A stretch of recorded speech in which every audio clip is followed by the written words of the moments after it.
Hello everyone, I hope you are doing very well. So चलिए start करते हैं आज का चैप्टर जो कि है एटम्स एंड मॉलिक्यूल्स। इस चैप्टर में हम काफ़ी इंटरेस्टिंग बातें पढ़ चुके हैं। हम पढ़ चुके हैं इंट्रोडक्शन ऑफ एटम्स, मॉलिक्यूल्स क्या होते हैं, मैटर क्या है, मॉलिक्यूल ऑफ एलिमेंट क्या है, मॉलिक्यूल ऑफ कंपाउंड क्या है। हम कवर कर चुके हैं लॉज ऑफ केमिकल कॉम्बिनेशन, जिसके अंदर दो लॉ कवर किए हैं, लॉ ऑफ कांस्टेंट प्रोपोर्शन और लॉ ऑफ, जिसको हम कह देते हैं लॉ ऑफ डेफिनेट प्रोपोर्शन, और हमने कवर किया लॉ ऑफ कंजर्वेशन ऑफ मास। ठीक है, इसके अलावा आज हम कवर करने जा रहे हैं कुछ सब्जेक्टिव टाइप के क्वेश्चंस, और उससे पहले हम कवर कर चुके हैं ऑब्जेक्टिव टाइप के क्वेश्चंस, और साथ में हमने कवर कर चुके हैं डाल्टन्स एटॉमिक थ्योरी के पोस्टुलेट्स। ठीक है, डाल्टन्स एटॉमिक थ्योरी के पोस्टुलेट जो कि बेस्ड थे किस पे, लॉज ऑफ केमिकल कॉम्बिनेशंस पे, जिसमें हमने सारी चीजें देखी थी और कुछ एग्जांपल्स भी चेक किए थे। ठीक है, डाल्टन्स एटॉमिक थ्योरी के पोस्टुलेट्स जो कि जॉन डाल्टन ने प्रोवाइड की थी on the what nature of matter. जो थ्योरी थी वो किस पे थी, ऑन नेचर ऑफ मैटर पर। चलिए अब कुछ सब्जेक्टिव टाइप के क्वेश्चंस देख लेते हैं कि इस चैप्टर से, इस टॉपिक से किस टाइप के सब्जेक्टिव क्वेश्चंस आ सकते हैं एग्जाम पॉइंट ऑफ व्यू में। तो आप क्वेश्चन देखेंगे, क्वेश्चन आपको दिया हुआ है, देखिए क्वेश्चन है, if 100 grams of pure water taken from different sources is decomposed by passing electricity। ठीक है जी, वाटर लिया, इलेक्ट्रिसिटी पास कर दी, ये लो जी इलेक्ट्रिसिटी पास कर दी, और जो वाटर लिया है ना वो डिफरेंट डिफरेंट सोर्सेज से लिया है, एक सोर्स से नहीं, टोटल उसको कर लिया 100 ग्राम। ठीक है जी, 11 ग्राम्स ऑफ हाइड्रोजन, हाइड्रोजन मिल गया कितना जी 11 ग्राम, एंड ऑक्सीजन मिल गया कितना जी 89 ग्राम, क्योंकि लॉ ऑफ कंजर्वेशन ऑफ मास तो फॉलो करना ही है। अगर ये 100 ग्राम है तो ये भी 100 ग्राम रखना है। कह रहा है इतना इतना प्रोडक्ट मिल गया। Which chemical law illustrated by this statement. भाई हमें और तो कुछ दिख नहीं रहा है, हमें फॉर्मूला भी नहीं पता, मान लो हमें ये पता है कि एक वाटर को इलेक्ट्रिसिटी से डिकम्पोज करने पर हाइड्रोजन और ऑक्सीजन मिल रहे हैं, पर जो वाटर है वो रिएक्टेंट्स की तरह काम कर रहा है। और अगर मैं देखूं total mass of the reactants 100 ग्राम है, और जो हाइड्रोजन ऑक्सीजन है वो एक तरह से प्रोडक्ट का काम कर रहे हैं। और अगर मैं चेक करूं कि यहाँ पर हाइड्रोजन ऑक्सीजन का जो मास है टोटल, वो 11 ग्राम प्लस 89 ग्राम कितना बन जाता है 100 ग्राम। मतलब total mass of the products कितना 100 gram, total mass of the reactants कितना 100 ग्राम। अगर total mass of the reactants और total mass of the products बराबर हैं तो इसका मतलब क्या हुआ, कौन सा लॉ है, लॉ ऑफ कंजर्वेशन ऑफ मास। तो आंसर देख लेते हैं, ये कौन सा लॉ होगा, लॉ ऑफ कांस्टेंट प्रोपोर्शन नहीं होगा, कौन सा होगा, लॉ ऑफ कंजर्वेशन ऑफ मास।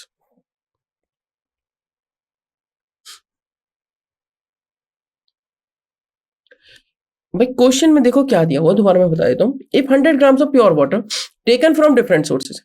अब इसमें देखो which law is chemical law is illustrated by this statement. अब इससे दोनों चीजें आ जाती हैं। अगर 100 ग्राम वाटर लिया और 11 ग्राम और 89 ग्राम ऑक्सीजन मिल गए, इससे एक बात और आती है, समझना ध्यान से, कि 100 ग्राम वाटर दे रहा है 11 ग्राम हाइड्रोजन और 89 ग्राम ऑक्सीजन। अब मिस्टेक्स क्या होती हैं, हम क्या करके आएंगे, law of conservation of mass answer लगा के आएंगे, जो कि हो जाएगा गलत। क्यों, इसीलिए तो मैंने गलत करके दिखाया आपको, रीजन समझिए ध्यान से। जब आपने H2O लिया तो ये दे रहा है H2 प्लस O2,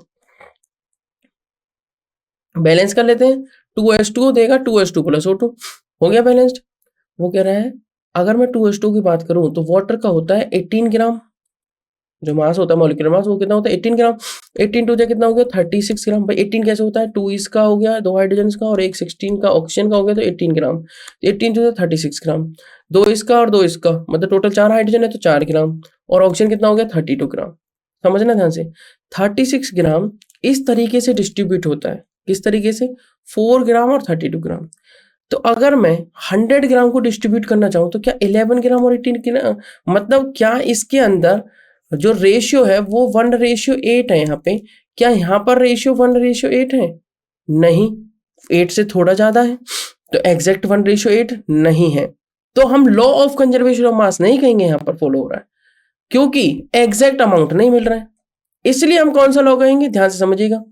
अगर मैं लिखता हूं H2O, जो कि हमें क्या दे रहा है H2 प्लस O2, उसने क्या कहा है कि अगर मैं वाटर को डिफरेंट डिफरेंट सोर्सेज से लेता हूं, कितने सोर्सेज से, डिफरेंट डिफरेंट सोर्सेज से, फिर भी जो हमें इलेक्ट्रिसिटी पास करने पर मिलेगा वो मिलेगा हाइड्रोजन और ऑक्सीजन, क्योंकि वाटर जो बना हुआ है वो हाइड्रोजन और ऑक्सीजन से बना हुआ है, और जो अमाउंट रहेगा वो भी फिक्स्ड रहेगा, क्योंकि जो हाइड्रोजन रेशियो ऑक्सीजन रहेगा वाटर के केस में वो 1:8 है। इसका मतलब यहां पर कंफ्यूज होने की नीड नहीं है, यहां पर चेक है केमिकल लॉ को इलस्ट्रेट करने की, जो कि होगा लॉ ऑफ कौन सा, कांस्टेंट प्रपोर्शन, या इसको हम कह देते हैं law of definite proportion. Clear? ये तो एकदम से इजी सा क्वेश्चन था। तो चलिए नेक्स्ट क्वेश्चन देखते हैं। नेक्स्ट क्वेश्चन क्या कह रहा है, पोटाशियम क्लोरेट, ठीक है, decomposes on heating to form potassium chloride and oxygen, to form potassium chloride and oxygen, ठीक है। वो कह रहा है पोटाशियम क्लोराइड जिसका फॉर्मूला होता है KClO3, वो बना रहा है पोटाशियम क्लोराइड KCl और ऑक्सीजन मतलब O2। तो KClO3 डिकम्पोज हो गया और बना दिया KCl प्लस O2। मैं बैलेंस नहीं कर रहा हूं, उसने कहा 24.5 ग्राम, ये यूज हुआ है 24.5 ग्राम, is decomposed completely, then 14.9 ग्राम, ये बना है 14.9 is formed, calculate the mass of oxygen formed। बताइए इससे सिंपल क्वेश्चन कुछ होगा? And which law of chemical combination have you used in solving this problem? एक बात तो है, अगर ये केमिकल इक्वेशन है और ये बैलेंस्ड केमिकल इक्वेशन है, ठीक है, अगर मैं इसको बैलेंस्ड कर दूं तो डेफिनेटली हम ऑक्सीजन का अमाउंट निकाल सकते हैं, क्योंकि according to law of conservation of mass, total mass of the reactants must be equal to the total mass of the products. तो 24.5 ग्राम यहां पर KClO3 लिया गया है, जिसमें से देखो total mass of reactants must be equal to total mass of products. Total mass of reactants कितना है जी, KClO3 का 24.5 ग्राम, ठीक है जी। 24.5 ग्राम जो कि है KClO3 मतलब पोटाशियम क्लोराइड, और ये हमारा टोटल मास है रिएक्टेंट्स का, क्योंकि रिएक्टेंट सिर्फ यही है। अब इक्वल टू रखना है वो total mass of the products.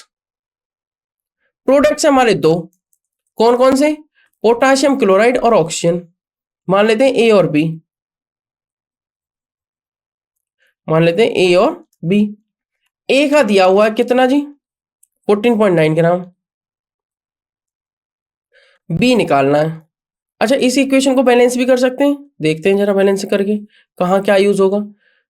KClO3 दे रहा है आपको KCl प्लस O2, अगर इसको बैलेंस करना है तो इसको 2 से इसको 3 से मल्टीप्लाई करके देखूं, अगर इसको 2 से किया तो इसको 2 से कर दूं।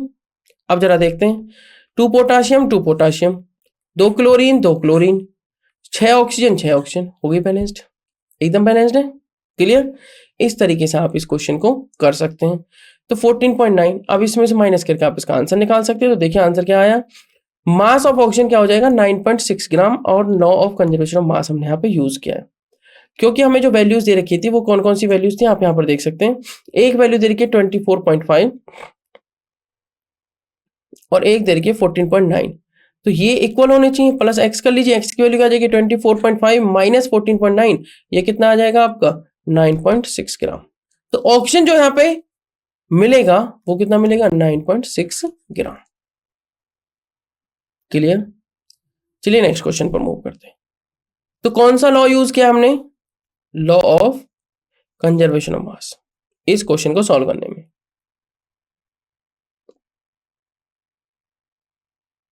ठीक है जी, चलिए मूव करेंगे नेक्स्ट को। ये इसका आंसर हो गया मास ऑफ ऑक्सीजन जो कि होगा 9.6 ग्राम, और लॉ ऑफ कंजर्वेशन ऑफ मास यहां पर यूज हुआ है। नेक्स्ट जो हमारा क्वेश्चन होगा वो होगा ये क्वेश्चन, क्या कह रहा है, in an experiment 1.288 gram of copper oxide. Okay, एक एक्सपेरिमेंट हम कर रहे हैं, मान लो कोई भी एक्सपेरिमेंट कर रहे हैं जहां पर हमें 1.288 ग्राम कॉपर ऑक्साइड CuO ऑब्टेन हुआ है, ठीक है, from 10.3 gram of copper.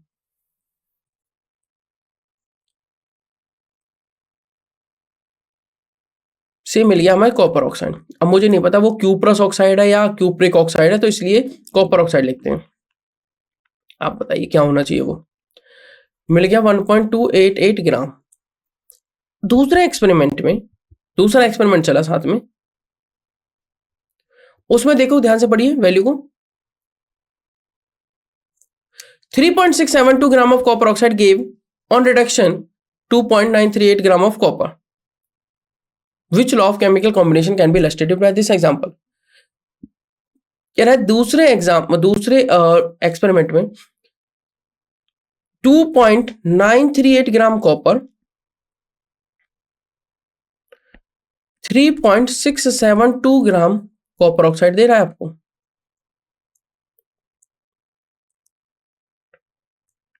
Copper oxide.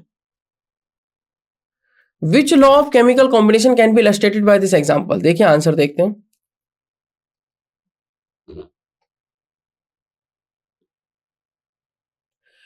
तो समझिए ध्यान से क्वेश्चन को। In an experiment, 1.288 gram of copper oxide was obtained from 10.3 gram of copper. In another experiment, 3.672 gram of copper oxide gave on reduction. Copper oxide gave on reduction 2.983 gram of copper.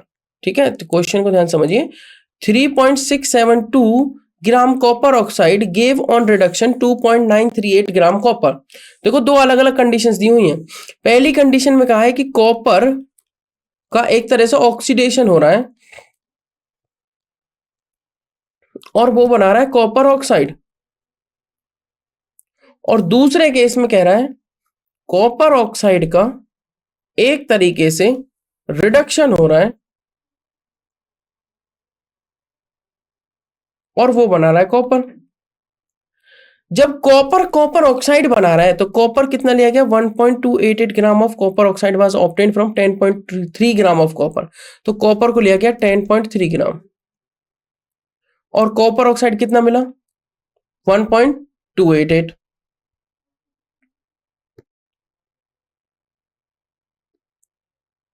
Copper oxide कितना मिला 1.288 ग्राम। ठीक है जी।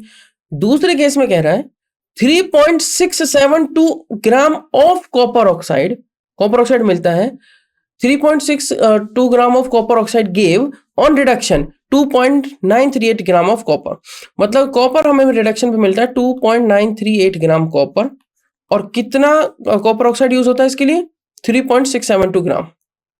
3.672 gram copper oxide. अब देखिए copper oxide तो same ही है। अब वो कह रहा है कि विच law of chemical combination can be illustrated by this example. इससे हम कौन सा लॉ गवर्न कर सकते हैं, कौन सा लॉ समझ सकते हैं। समझिए, एक बार कॉपर दे रहा है कॉपर ऑक्साइड, मान लीजिए CuO। दूसरी बार CuO दे रहा है कॉपर। पहली बार में कॉपर जब कॉपर ऑक्साइड दे रहा है तो कॉपर यूज हो रहा है 10.3 ग्राम और कॉपर ऑक्साइड मिल रहा है 1.288 ग्राम। ठीक है, तो अगर मैं बात करूं, मान लीजिए इसमें एडिशन हो रहा है ऑक्सीजन का और यहाँ पे रिमूवल हो रहा है ऑक्सीजन का। ठीक है, इसमें क्या हो रहा है एडिशन ऑक्सीजन का और यहाँ पे क्या हो रहा है रिमूवल ऑक्सीजन का। दूसरी बार में जो कॉपर ऑक्साइड यूज हो रहा है वो कितना यूज हो रहा है 3.672 ग्राम और कॉपर कितना मिल रहा है 2.938 ग्राम। अगर मैं law of conservation of mass की बात करूं, किसकी बात, law of conservation of mass की, तो वो कहता है according to law of conservation mass total mass of the reactants must be equal to the total mass of the products. मतलब अब हमें रिएक्टेंट्स का मास भी तो नहीं पता। यहाँ पे हमें किसका मास नहीं पता, रिएक्टेंट्स का मास। क्यों नहीं पता हमें रिएक्टेंट्स का मास, क्योंकि आप यहाँ पर देख सकते हैं कॉपर 10.3 ग्राम यूज हुआ है और यहाँ पर कितना कॉपर ऑक्साइड मिला है 1.288 ग्राम। तो मैंने आपको हिंट दे दी है। क्या हिंट दे दी, आप यहाँ पर दो लॉ का यूज कर सकते हैं, लॉ ऑफ कंजर्वेशन ऑफ मास। मैंने पूरा फ्लो चार्ट आपको बता दिया है। अब देखते हैं आप इस क्वेश्चन को किस तरीके से अटेम्प्ट करते हैं। ठीक है, लॉ ऑफ कंजर्वेशन ऑफ मास ये आपके लिए एज ए होमवर्क है। और दूसरा है लॉ ऑफ कांस्टेंट प्रोपोर्शन।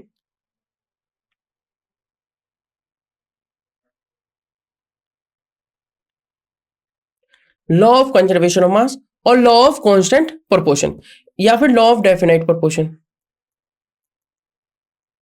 इन दो लॉ का आप यूज कर सकते हैं इस क्वेश्चन को करने के लिए, जिसमें एक सिंपल सी बात की गई। एक बार कॉपर से कॉपर ऑक्साइड बन रहा है, कॉपर का अमाउंट दिया गया, कॉपर ऑक्साइड का अमाउंट दिया गया। एक बार कॉपर ऑक्साइड से कॉपर बन रहा है तो कॉपर ऑक्साइड का अमाउंट दिया गया और कॉपर का भी अमाउंट दिया गया। तो इस लॉ से आप कौन सा लॉ गवर्न कर सकते हैं। देखो यहाँ पे 1.288 ग्राम कॉपर ऑक्साइड मिला है और यहाँ पर 3.672 ग्राम कॉपर ऑक्साइड यूज हुआ है।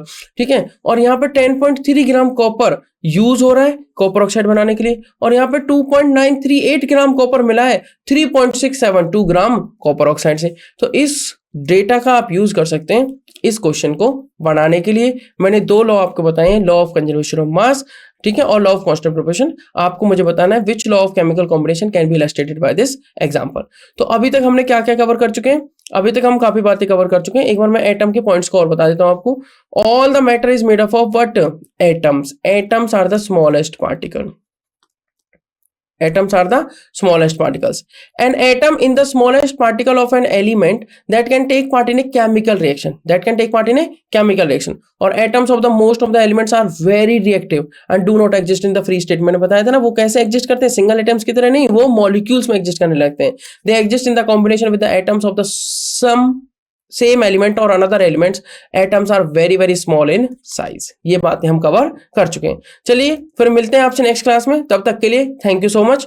और आपको ये क्वेश्चन अटेम्प्ट करना है ताकि आप मुझे आंसर बता सकें, ठीक है? तो मिलेंगे आपसे हम नेक्स्ट क्लास में।